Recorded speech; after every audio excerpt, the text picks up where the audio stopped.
Tiina alustas oma ettekannet sellega, et ta ei tea sellest teemast õigupoolest midagi, et ma võin teda täiendada, et mina tean natukene vähem. Sest üks asi on selles, et me ju väga palju üldse ei tea, mil määral Tartu linn kui omavalitsus nendel aastatel toimis, mingil määral küll, aga kuidas just. Ja mis teeb teile asja keerulisemaks on tõsiasi, et Moskva Vene riigis ju omavalitsust kui sellist 16. sajandil ei olnud olemas. Selle üle on muidugi ka diskuteeritud, eriti seoses Novgorodi, natuke vähemal määral ka Pihkva ajalooga. Esitatud küsimus näiteks, kas võib käsitleda Novgorodi kommuunina keskajal. Siin on terve rida autoreid, kes on väitnud, et tegelikult jah, Novgorodi võiks käsitleda keskaja Euroopa ajaloo üldiselt kontekstis kommuunina ja teiselt poolt ka väga veenvaid vastuargumente. Üks hiljutine monograafia, mille autoriks on endine Peterburi ja nüüdne Iisraeli ajaloolane Aleksei Vovin, on näiteks võrrelnud Novgorodi ja Pihkvat Itaalia linnakommuunide kujunemise algjärguga 11.–12. sajandil ja leidnud siin hulga paralleele, rääkinud sellisest asünkroonsest arengust.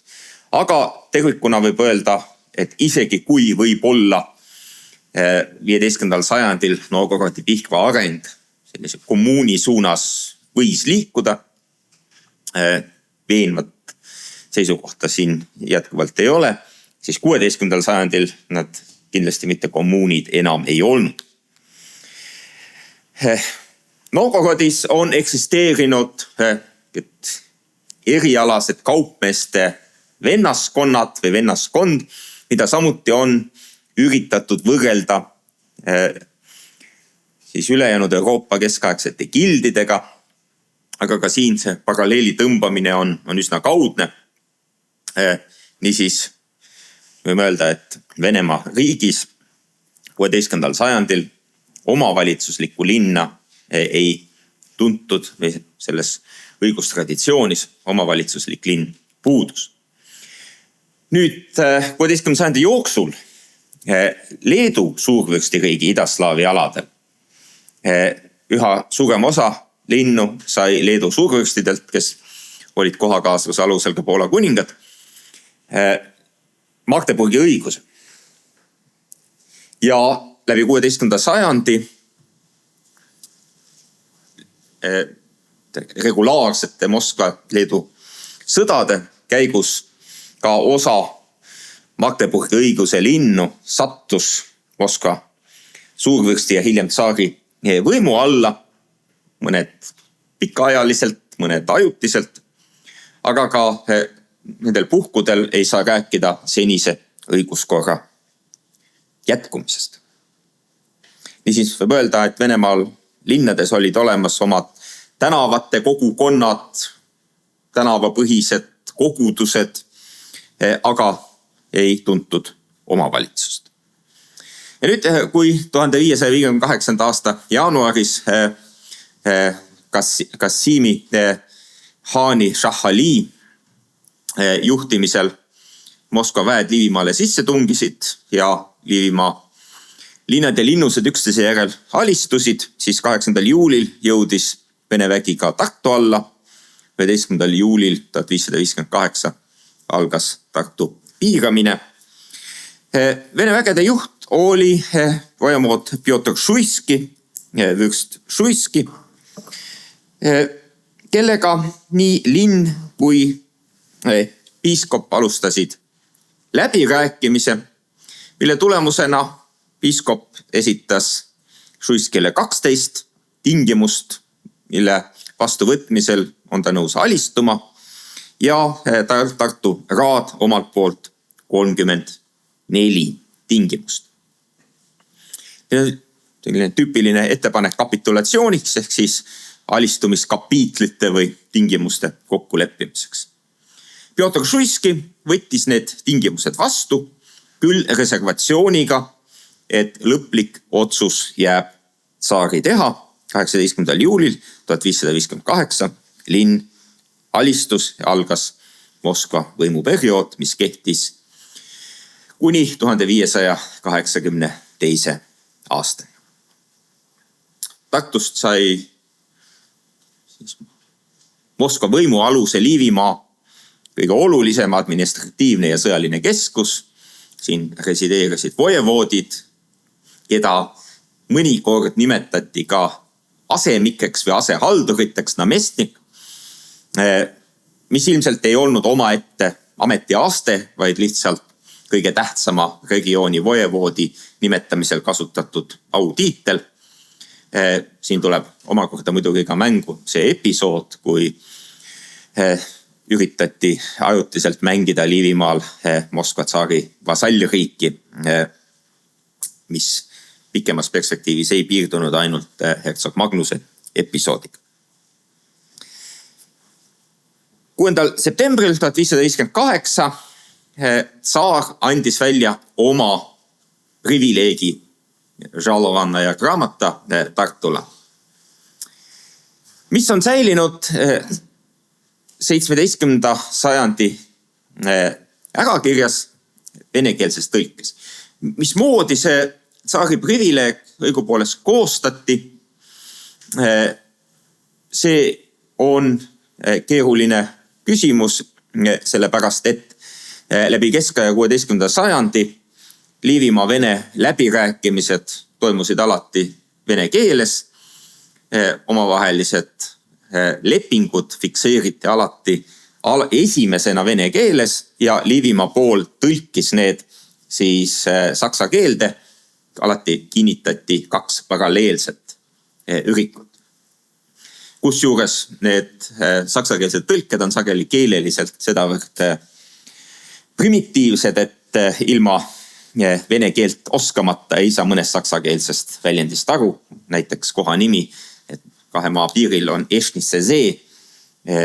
Saksa eesti keeles ei ole Peipsit kunagi Eesti järveks nimetatud, see on lihtsalt otse tõlge Tšutskoja ooserost. See dokument näib olevat algselt olenud saksa keeles, sellepärast, et siin esineb saksakeelset õigusterminoloogiat, näiteks sõna appellatsioon, mida 16. sajandi vene keeles ei kasutatud ja mis nüüd selles säilinud variandis on ka vene keelde juba 17. sajandil üle võetud.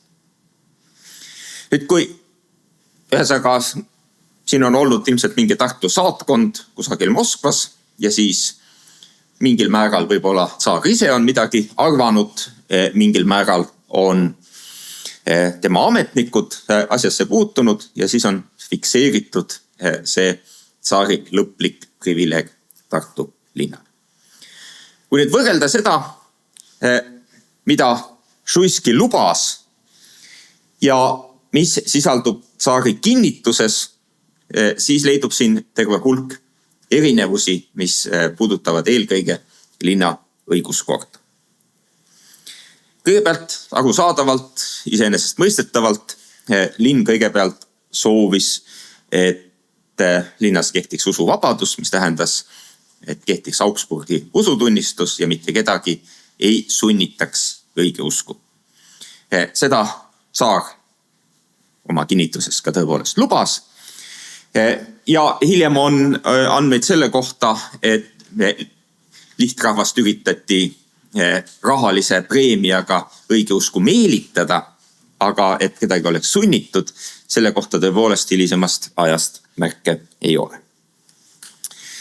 Mida linn kindlasti soovis, küllap tuginedes Novgorodi ja Pihkva ajalooalastele teadmistele, oli lubadus, et mitte kedagi ei küüditata linnast ära, ei asustata ümber. Seda tsaar ka lubas. Nagu me hästi teame, seda lubadust ta ei pidanud.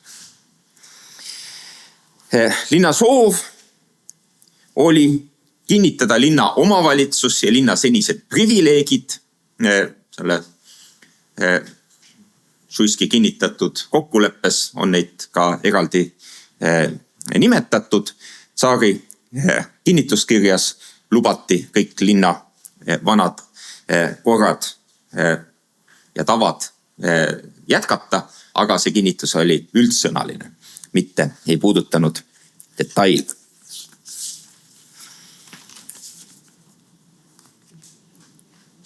Linna oma soov oli, et linnas kehtiks oma kohtuvõim, nii nagu vanasti. Seda lubati tsaari poolt, aga täpsustusega. Jah, kaubandusse puutuvates asjades olgu oma kohus, aga kohtumõistmise juures peab olema Vene ametnik. Ning kui kohus mõistab surmanuhtluse, siis seda ei saa ilma vojevoodi või tema ametniku poolse kinnituseta juhtuda.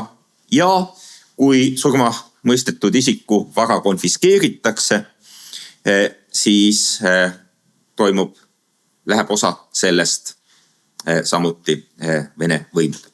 Nüüd Tiina ettekande valduses, tõepoolest siin oleks huvitav küsimus, kas see jätkab piiskopi aegset traditsiooni, et piiskopi esindaja on linna kohtumõistmise juures või on see mingi innovatsioon, mis kehtestab kontrolli kohtupidamise üle, aga igal juhul linna kohtumõistmine ei saanud olla enam autonoomne, vaid on toonitatud, et viimane sõna vajaduse korral jääb kohtuametnikule, kes on määratud ilmselt siis vojevoodi poolt.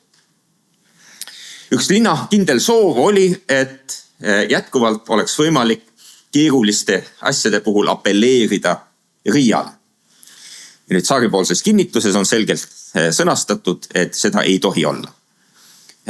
Riiga appelleerimise võimalus kaotatakse ära, selles osas linna soovidele vastu ei tuldud. Linna soov oli, et linnas jääksid kehtima vanad mõõdud ja kaalud.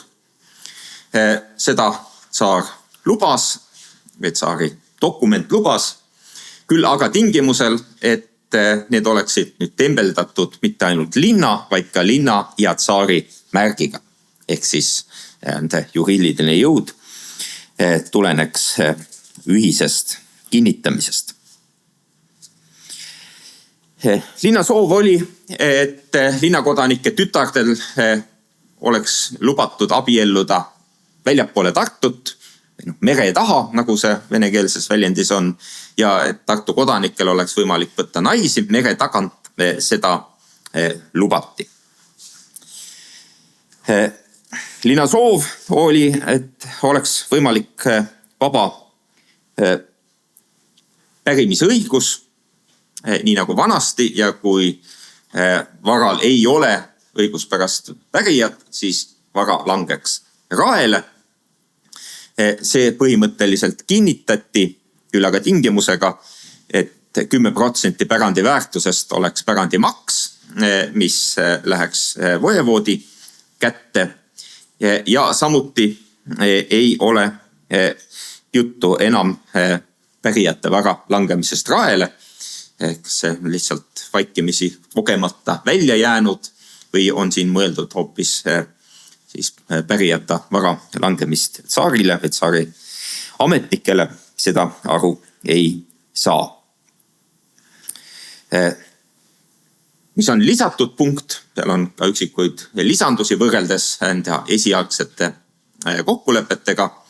Kui keegi osutub nii-öelda reeturiks või lahkub Tartust, siis tema vara läheb tsaari kassasse. See on reegel, mis kehtis Moskva riigis üldiselt ja mis nüüd laiendati ka Tartu oludel.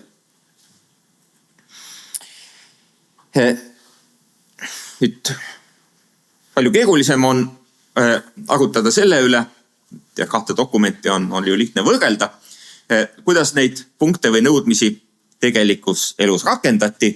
See Vene võimuperiood Tartu ajaloos on ju piisavalt pikk, ligi 100 aastat.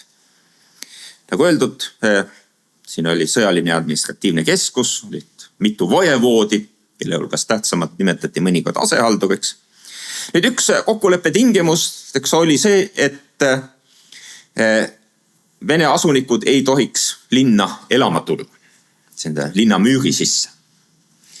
Ja ühelt küljest on ilmselt linnas kui kindluses siiski olemas olnud väeosad, linnas on elanud sõjaväejuhid, aga tõepoolest üle jõele, tõenäoliselt umbes siia samasse, kus meie praegu siin oleme, on kujunenud Liivimaa sõja aastatel omaette Vene linnaosa.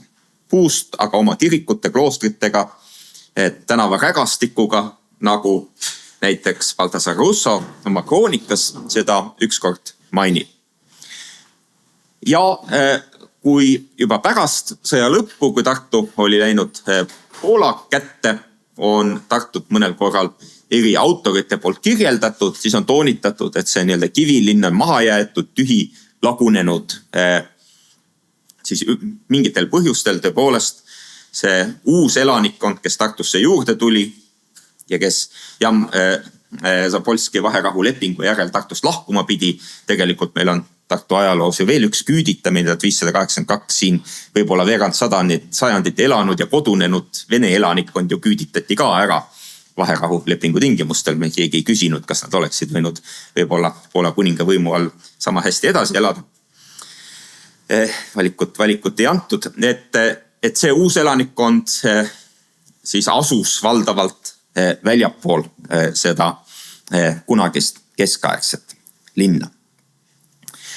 Punkt, mida kindlasti ei järgitud, olid deportatsioonid juba 1558. aasta sügisel. Esimene elanike küll ajutine küüditamine seoses pingelise sõjaolukorraga.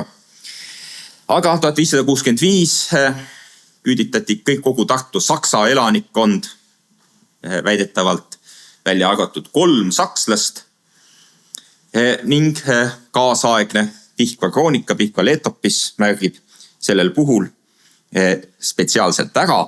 Ta on tõenäoliselt üks väheseid Vene kaasaegseid kroonikaid, mis selgelt on Ivan IV suhtes kriitiliselt meelestatud, et saar oli ju tõepoolest ise lubanud, niisiis Pihkas oli see teada Tartu elanikele, et neid ei küüditata, et me ei tea, miks saar seda lubadust ei pidanud.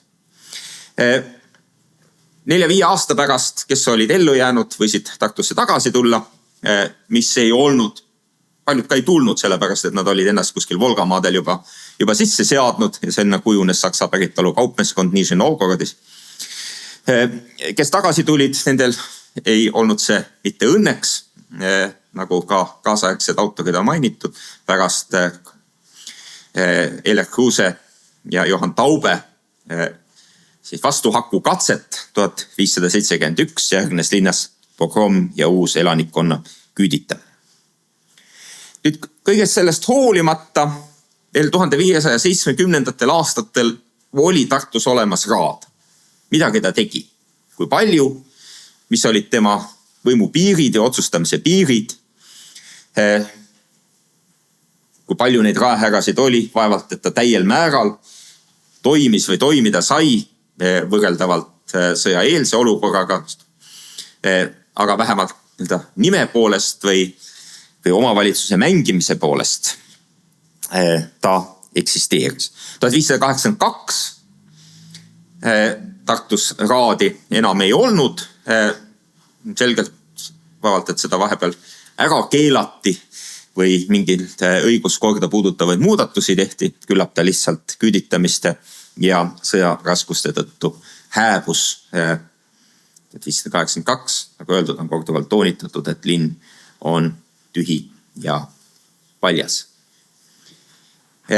Ja see, mida me teame tegelikult selle aegse linna elu kohta, on ju põhiliselt pärit 1582. aastale järgnenud allikates, kus ühel või teisel juhul pöördutakse tagasi Vene võimuaegsete olude juurde, mainitakse mingisugust detaili, mingit otsust.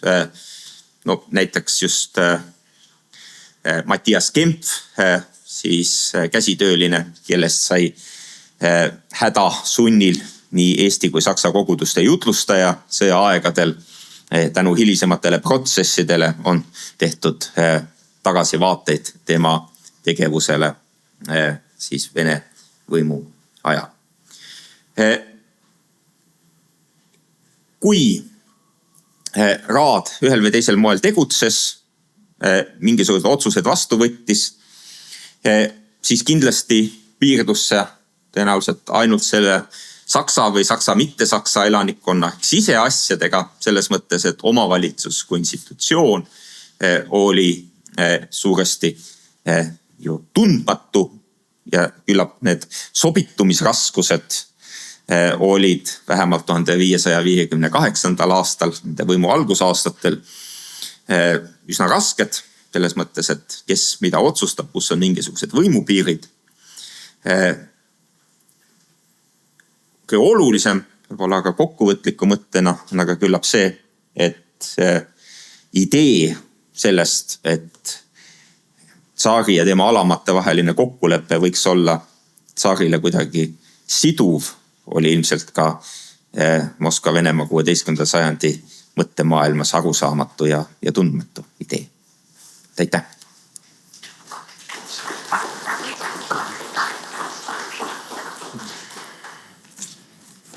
Aitäh, Anti, ka distsipliinist kinnipidamise eest, et kohe maid saate te küsimusi esitada, kes soovib. Ja palun. Mul on küsimus selle pärimise kohta, et kas on allikates ka säilinud mingisuguseid näiteid või viiteid sellele, et kellele siis see vara võis minna konkreetsetel juhtudel, kui tekkis küsimus, et pärijaid ei ole? Mina ei tea. Küll on olemas need 1580. aastate krundirevisjonid, kus mainitakse, et kellele mingi asi kuulus enne seda. See mälupilt kuidagi oli taastatav.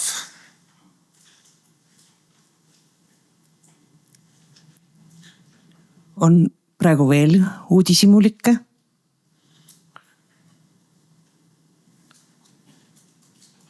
Ma vist rohkem ei näe ühtegi. Muuseum siin on stardivalmis. Aitäh!